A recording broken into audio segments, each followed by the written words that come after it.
Good morning Madhya Pradesh. मैं हूं आपके साथ राहुल सौमित्र। सबसे पहले देखेंगे इस वक्त की बड़ी खबरें।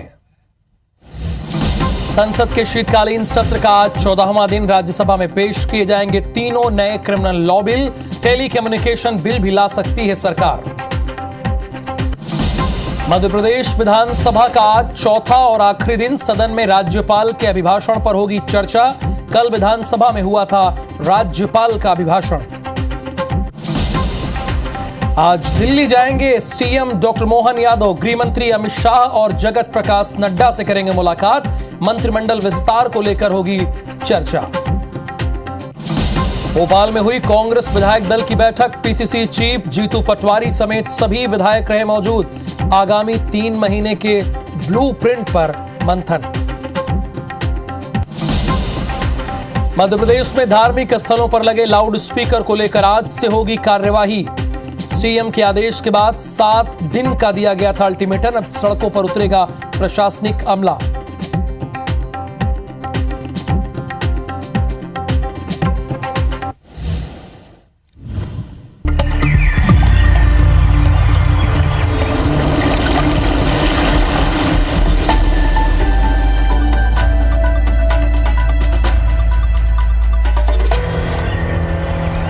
गुड मॉर्निंग मध्य प्रदेश की पहली खबर मुख्यमंत्री से जुड़ी हुई है। सीएम डॉक्टर मोहन यादव यानी आज दिल्ली जाएंगे। अमित शाह और जगत प्रकाश नड्डा से उन्हें मुलाकात करनी है। मंत्रिमंडल को लेकर दोनों बड़े नेताओं से वो चर्चा करेंगे और खबर यह है कि दिल्ली में ही रात्रि विश्राम करेंगे, यानी रात दिल्ली में ही रुकेंगे। सीएम डॉक्टर मोहन यादव अमित शाह और जगत प्रकाश नड्डा से उनकी ये मुलाकात होगी। मंत्रिमंडल को लेकर चर्चा करेंगे दोनों सीनियर नेताओं से। भारतीय जनता पार्टी के यानी गृह मंत्री अमित शाह और जगत प्रकाश नड्डा जो कि भारतीय जनता पार्टी के प्रेसिडेंट राष्ट्रीय अध्यक्ष हैं, इन दोनों नेताओं से मुलाकात करेंगे डॉक्टर मोहन यादव। और इस वक्त सबसे बड़ा प्रश्न यही है कि कौन कौन मंत्रिमंडल में होगा, यानी डॉक्टर मोहन यादव के मंत्रिमंडल में कौन कौन होगा। इसका जवाब आज कम से कम पता चल जाएगा। तो हरप्रीत कौर रीन हमारे साथ जुड़ी हैं। हरप्रीत कौर रीन, क्या ये मुलाकात देर रात में है? कब मुलाकात होनी है?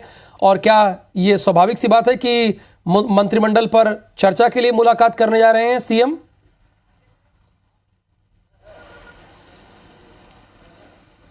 बिल्कुल, देखिए, मध्य प्रदेश के मुख्यमंत्री डॉक्टर मोहन यादव आज अगर उनके कार्यक्रम की बात की जाए तो आज सबसे पहले वो 11 बजे विधानसभा पहुंचेंगे, सदन की कार्रवाई में शामिल होंगे और उसके बाद दोपहर करीबन 1:30 बजे दिल्ली के लिए वो स्टेट हैंगर से उड़ान भरेंगे।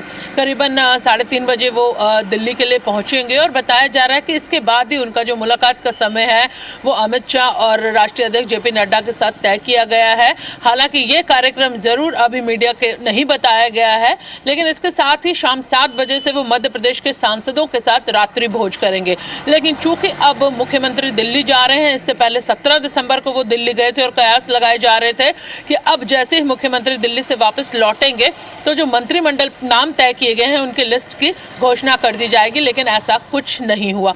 तो फिलहाल आज एक बार फिर उम्मीद जताई जा रही है कि मुख्यमंत्री दिल्ली जा रहे हैं, दिग्गजों से वो वहां मुलाकात कर सकते हैं। नाम फाइनल हो चुके हैं, अंतिम जो सहमति है उसके बाद यहाँ पर मोहर लग जाएगी और इन नामों की घोषणा कर दी जाएगी। लेकिन जिस तरह से पिछले कुछ दिनों से इसी तरह से कयास लगाए जा रहे हैं और रोज मंत्रिमंडल विस्तार की यहाँ पर खबरें सामने आती हैं, लेकिन देर शाम होते होते यहाँ पर जो कयास हैं उन पर विराम लग जाता है जब ये घोषणा नहीं होती है। तो फिलहाल आज भी ये माना जा रहा है कि जब तक मंत्रिमंडल के नामों की घोषणा नहीं हो जाती तब तक सिर्फ कयास लगाए जा रहे हैं। ये तय नहीं है कि आज भी मंत्रिमंडल के नामों की घोषणा होगी। एक सामान्य मुलाकात है, बातचीत होने वाली है और इसके साथ ही जो मुख्य ये बताया जा रहा है कि सांसदों के साथ मुख्यमंत्री डॉक्टर मोहन यादव का रात्रि भोज है। तो फिलहाल जब तक वो दिल्ली से नहीं लौटते, कोई खबर मंत्रिमंडल के नामों की घोषणा को लेकर सामने नहीं आती है, सहमति नहीं यहाँ पर कंफर्म होती है, तब तक फिलहाल बहुत कुछ कहना मुश्किल है। जी, लेकिन स्वाभाविक है चूंकि मंत्रिमंडल का विस्तार होना है। विस्तार क्या, अभी तो डेप्यूटी चीफ मिनिस्टर और मुख्यमंत्री ने ही शपथ ली है, तो मंत्रिमंडल में कौन कौन होगा इस पर चर्चा होगी। एक और अहम बात, यानी इस मीटिंग में इस बात को लेकर तो चर्चा होनी है कि कौन कौन मंत्रिमंडल में होगा, लेकिन 2024 का ब्लूप्रिंट भी तैयार होगा, क्योंकि आप बता रहे हैं कि सभी मध्य प्रदेश के 28 सांसदों के साथ वो रात्रि भोज भी करेंगे शाम को 7 बजे।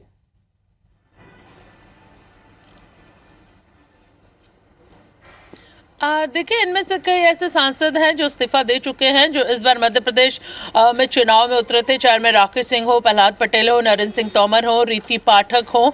ये तमाम वो चेहरे हैं जो विधानसभा चुनाव में उतरे और जिन्होंने जीत हासिल की। अब अगर मंत्रिमंडल विस्तार की बात यहाँ पर की जाए तो शायद यही समीकरण साधने में पार्टी को इतना वक्त लग रहा है, क्योंकि आने वाले समय में लोकसभा चुनाव है। इसके साथ ही ये भी सामने आया था कि जो वरिष्ठ है उन्हें भी जगह दी जानी जरूरी है।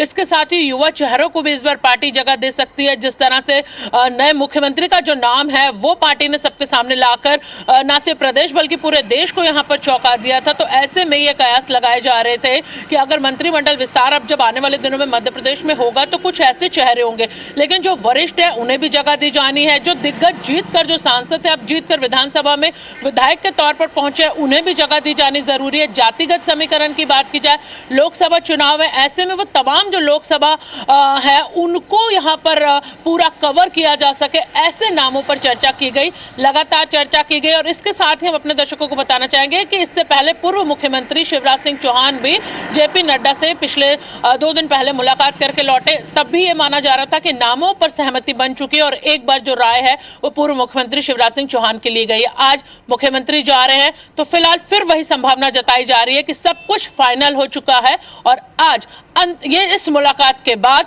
जो नाम है उनकी घोषणा कर दी जाएगी। लेकिन जो समीकरण है वो यहाँ पर पूरी तरह से पार्टी ने साधे कि वरिष्ठ, युवा, दिग्गज और जो यहाँ पे नए चेहरे जो दिग्गजों के चुनकर आए उन्हें इस मंत्रिमंडल में जगह मिलेगी। जी शुक्रिया हरप्रीत कौर इस जानकारी के लिए। लेकिन अब डिले नहीं होगा, स्वाभाविक सी बात है, चूंकि कौन कौन मंत्री होगा इसके पत्ते खुलेंगे।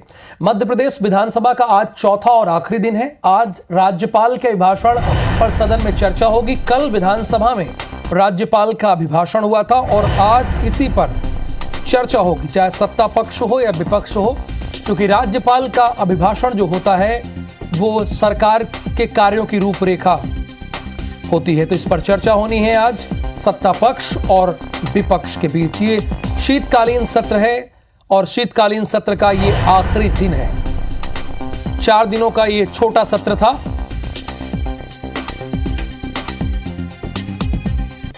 मध्य प्रदेश विधानसभा में राज्यपाल के अभिभाषण में डॉक्टर मोहन सरकार के आने वाले 5 साल का विजन दिखाया गया है। राज्यपाल के अभिभाषण पर उप मुख्यमंत्री राजेंद्र शुक्ल ने कहा है कि राज्यपाल का अभिभाषण मध्य प्रदेश को सबसे बेहतर राज्य बनाने का रोड मैप है। इस रोड मैप पर प्रदेश आगे बढ़ेगा और नई ऊंचाइयों को छुएगा।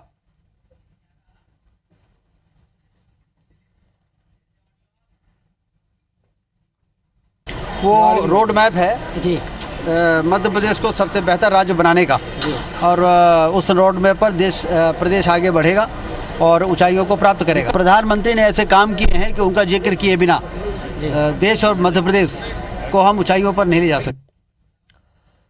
खबर भोपाल से है। जोबट के दौरे पर रहेंगे राज्यपाल मंगू भाई पटेल। गायत्री शक्तिपीठ के कार्यक्रम में उन्हें शामिल होना है।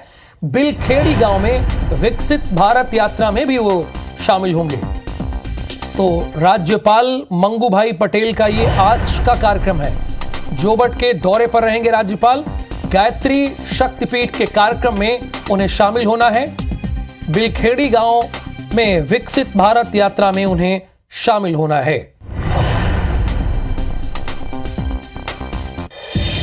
अगली खबर भोपाल से है। आज से लाउड स्पीकरों पर कार्रवाई होगी। सीएम के आदेश के बाद प्रशासन ने सभी को 7 दिनों की मोहलत दी थी, यानी 7 दिन का वक्त दिया था और वो मियाद आज पूरी हो रही है। आज से सड़कों पर प्रशासन का अमला उतरेगा। नियम के विरुद्ध बजने वाले लाउड स्पीकरों पर अब कार्रवाई होगी। अभी तक समझाई चल रही थी, समझाया जा रहा था और कई जगहों पर आपने देखा, हमने डे 1 की तस्वीरें भी दिखाई जब लोगों ने स्वतः संज्ञान लेते हुए मंदिर मस्जिद से लाउड स्पीकर हटाना शुरू कर दिए थे। लेकिन बहुत सारी जगह ऐसी होगी जहां पर लाउड स्पीकर अभी भी लगे होंगे। स्वाभाविक सी बात है, मध्य प्रदेश बहुत बड़ा है और इसीलिए आज से कार्रवाई की शुरुआत होगी, क्योंकि 7 दिनों की मियाद थी और वो मियाद आज पूरी हो गई है। मध्य प्रदेश में पड़ रही कड़ाके की सर्दी के बीच सूबे के मुखिया मुख्यमंत्री यानी डॉक्टर मोहन यादव भी सक्रिय नजर आ रहे हैं। बुधवार देर रात सीएम भोपाल के लाल घाटी स्थित कैंसर हॉस्पिटल पहुंचे, जहां उन्होंने आश्रय स्थल में रह रहे मरीजों के परिजनों का हाल जाना। सीएम मोहन यादव ने परिजनों से बातचीत की और उन्हें कंबल भी बांटे। इसके साथ उन्होंने आश्रय स्थल की व्यवस्थाओं का जायजा लिया। मोहन यादव अस्पताल के पास बनी बस्ती में ही पहुंचे, जहां उन्होंने गरीबों को ठंड से बचाव के लिए कंबल वितरित किए। मध्य प्रदेश में कड़ाके की ठंड पड़ रही है और इसी बीच मुख्यमंत्री डॉक्टर मोहन यादव जो हैं वे रेन बसेरे में मरीजों के परिजनों का हालचाल जानने पहुंचे हैं। मुख्यमंत्री आश्रय स्थल जो कि कैंसर हॉस्पिटल के प्रांगण में बना हुआ है और यहाँ बड़ी संख्या में जो है वो मरीजों के परिजन रहते हैं।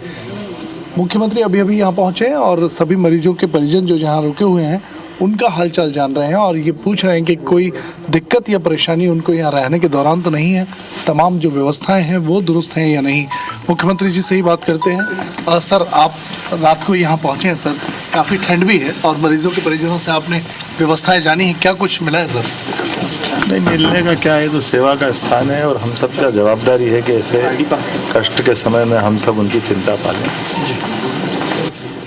तो देखिए, कष्ट के समय में मरीजों के परिजन जो हैं उनको जो भी दिक्कतें हैं वो दूर की जा रही हैं। स्पॉट पे उनसे पूछा जा रहा है, अगर कोई दिक्कत है तो उनका निराकरण भी किया जा रहा है और मरीजों के जो परिजन हैं अगर किसी के पास कंबल नहीं है तो कंबल भी उनको दिया जा रहा है। तो मुख्यमंत्री जो हैं वे आज 2-3 जगहों पर स्पॉट पर राजधानी में निकले हुए हैं और इसी तरीके से तमाम रैन बसेरे और सराय में मरीजों के परिजनों का और जो आश्रय स्थल पर लोग रह रहे हैं उन आश्रितों का हाल जान रहे हैं। कैमरा पर्सन अजय मालवीय के साथ ब्रजेश जैन, IBC 24 भोपाल। अगली खबर इंदौर से है। हुकुमचंद मील के मजदूरों का फाइनली इंतजार खत्म हो गया है। 26 दिसंबर से मुआवजा मिलने की प्रक्रिया शुरू हो जाएगी। 26 दिसंबर को इंदौर जाएंगे CM doctor Mohan Yadav. CM नगर निगम के कार्यक्रम में मुआवजा देने की शुरुआत करेंगे। 5,895 मजदूरों को मुआवजा मिलेगा। 217 करोड़ 86 लाख रुपए का भुगतान किया गया है। सीएम खुद इन्हें वितरित करने के लिए जाएंगे। 5,895 मजदूरों को मुआवजा मिलेगा। 26 दिसंबर से मजदूरों को मुआवजा मिलेगा। 217 करोड़ 86 लाख रुपए का ये कुल मुआवजा होगा। हुकुमचंद मील के मजदूरों का फाइनली इंतजार खत्म हो गया है।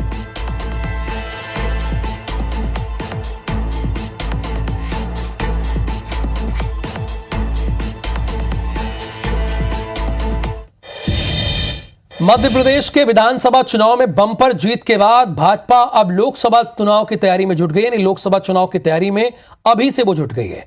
इसके लिए पार्टी ने बुधवार देर शाम भोपाल में विधायक दल की मीटिंग की, जिसमें विकसित भारत यात्रा को जरिया बनाने हुए अगले 4 महीनों का रोड मैप रेडी किया गया।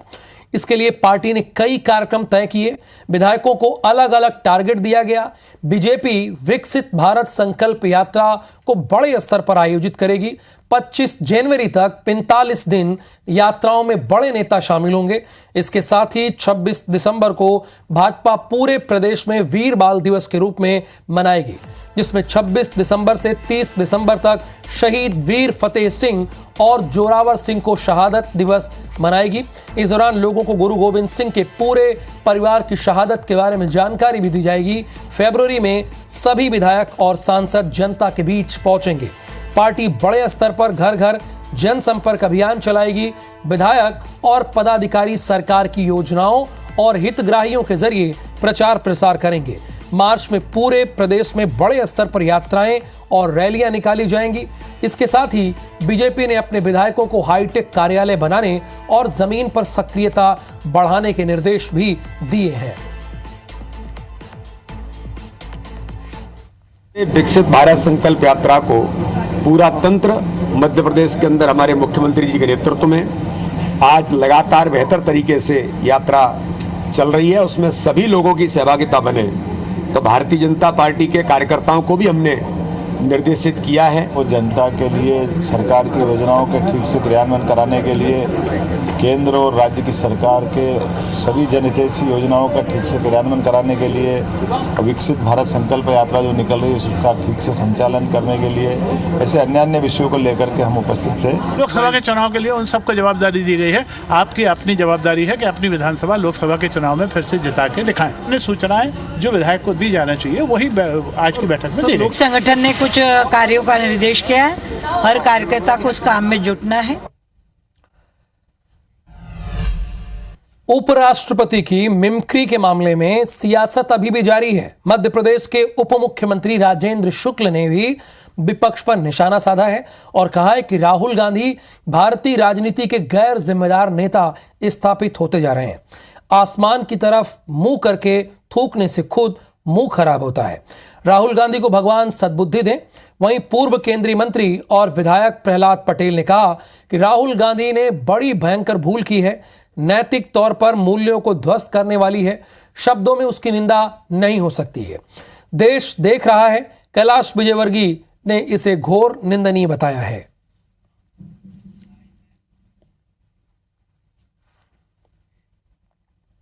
राहुल गांधी जी भारतीय राजनीति के एक बहुत ही गैर जिम्मेदार रवैया करने वाले नेता के रूप में स्थापित होते जा रहे हैं और ये देश का दुर्भाग्य है कि इतनी पुरानी पार्टी के प्रमुख नेता इस प्रकार से उनकी छवि बन रही है। लोकसभा में ऐसे दुर्भाग्यशाली पल कम से कम आए हैं और कल का जो चित्र है और राहुल गांधी जी ने वो बड़ी भयंकर भूल की है तो नैतिक तौर पर मूल्यों को ध्वस्त करने वाली है। शब्दों में उसकी निंदा नहीं होगी लेकिन देश देख रहा है। भोपाल में गोविंदपुरा इलाके में युवक का अपहरण करके हत्या करने का मामला आया है। यानी उसका पहले अपहरण किया गया और फिर हत्या कर दी गई। आरोपियों ने युवक की हत्या करके JBM स्कूल के पास झाड़ियों में फेंक दिया। मृतक के शरीर पर चोट के कई निशान पाए हैं। आरोपियों ने मृतक को चेतक ब्रिज के पास उसका अपहरण किया था। अपहरण की वारदात CCTV कैमरे में रिकॉर्ड भी हुई है। गोविंदपुरा थाना प्रभारी ने यह बताया है कि 2 ऑटो चालकों में विवाद के बाद मारपीट हुई थी, जिसके बाद आरोपियों ने युवक को अपहरण कर लिया और हत्या की वारदात को अंजाम दिया। पुलिस ने यह भी कहा कि मामले में केस दर्ज कर लिया गया है और आगे की कार्रवाई पुलिस कर रही है। ISBD तिराहे के ऊपर इनने 8 सवारी के लिए ऑटो खड़ा करा, वो पीछे से इनको धक्का मारा जरा सा हल्का सा, तो इनकी तू तो मैं हुई, तो इसको उठा के लेगा, क्या करा इसको, क्या नहीं करा, ये मात का तक। और किसने मारा, कौन मारा, क्या मारा, इसके बारे में अभी कोई जानकारी नहीं है, लेकिन बहुत सारे ऐसे साक्ष्य मिले हैं कि आरोपियों को आइडेंटिफाई कर लेंगे। किसने मारा, क्यों मारा, इसके बारे में अगर जानकारी आपको नहीं तो ADCP आपको कैसे और किसने बना दिया? कम से कम इसकी जानकारी तो आपको होनी चाहिए थी। आगे बढ़ते हैं। कोरोना के नए वेरिएंट ने मध्य प्रदेश समेत देश भर में हड़कंप मचा रखा है। नए वेरिएंट का एक मामला हाल ही में केरल में पाया गया। पड़ोसी राज्यों में कोरोना के बढ़ते मामलों को देखते हुए अब प्रदेश में भी इसे लेकर अलर्ट जारी किया गया है।